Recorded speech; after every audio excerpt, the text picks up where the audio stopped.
बरं, सगळ्यांना बोलायची गोष्ट अशी की गटारी आमुषा.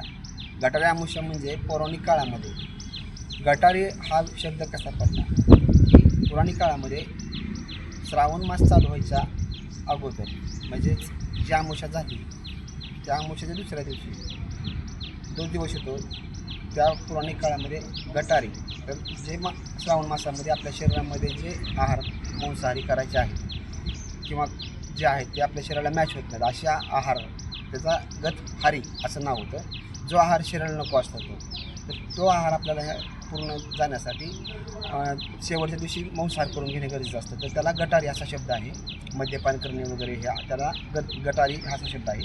तर त्याच्यानंतर दिवसापासून श्रावण मास चालू होते.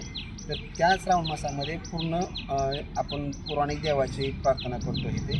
तरी सर्वांनी गटारीचा अर्थ गथारी असा आहे. तरी ह्या माझ्या व्हिडिओला लाईक, शेअर, सबस्क्राईब व हा व्हिडिओ सगळीकडे शेअर करा. धन्यवाद.